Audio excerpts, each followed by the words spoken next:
Welcome to Smellbad's Gaming. We are here in Fallout 4 and we're doing a little let's build. Nothing major, just a fusion generator and a room to put it in, a shed or what have you. Now, some people go, well, why bother? First of all, I think it looks pretty cool, and secondly, if you happen to be at the settlement when it gets attacked, then it does actually protect your generator. Even if they fire rockets or what have you at it, chances are it will remain undamaged. Now, of course, if you're not at the settlement, then it's a complete roll of the dice what gets damaged if your settlement loses. The whole settlement attack system is still very broken. I don't think it'll ever be fixed. So what we're doing here is trying to get some nice corrugated iron put up, but it's proving a little bit challenging. We have to use the rug glitch combined with the concrete pillar and try and position it a little bit low, a little bit wonky, but eventually you get it in the right place. That's a little bit crooked. Let's try that again. And these things are just trial and error. And again, it's just a little bit too close for us to actually move and blend the corrugated iron piece in. Just checking its positioning. When it sort of goes red, and then you just pull it out a little bit, and then it goes green. And just about there. Cool. Oh, it's a little bit crooked still, but it is what it is. This sanctuary hasn't been built yet, so it will probably all be torn down, whatever I use here. And we're going to do the same on the other side. So obviously it's a fusion generator, so you need to be level 41 in order to have science 4. Now, for a lot of people, that's a bit tricky. First of all, getting 4 points in science is quite a commitment.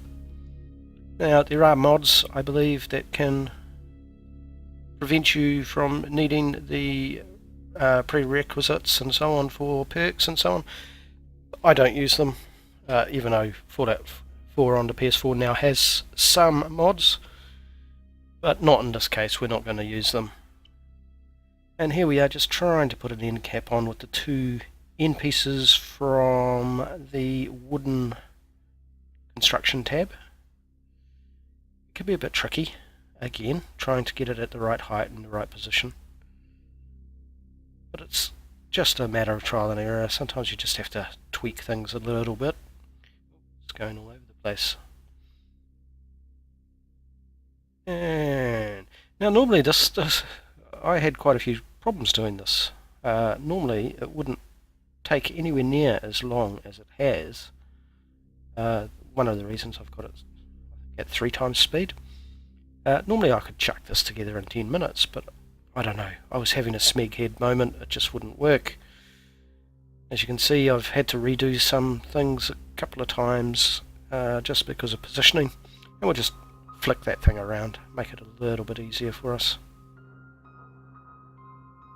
And yeah, just make it go red, then slightly green, and well, it's not perfect, but it's good enough.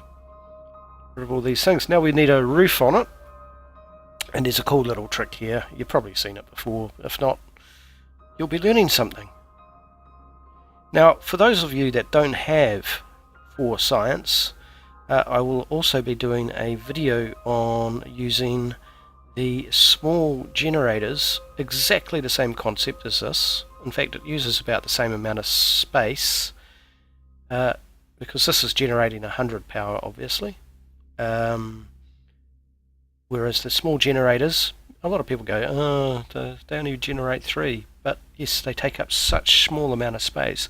In the same space as this fusion generator, you can get 96 power.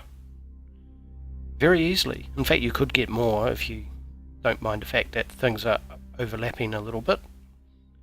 And I'll be doing that in the next video. And if you like this sort of stuff, I know there's others that have done these sorts of things, but this is my own take on it.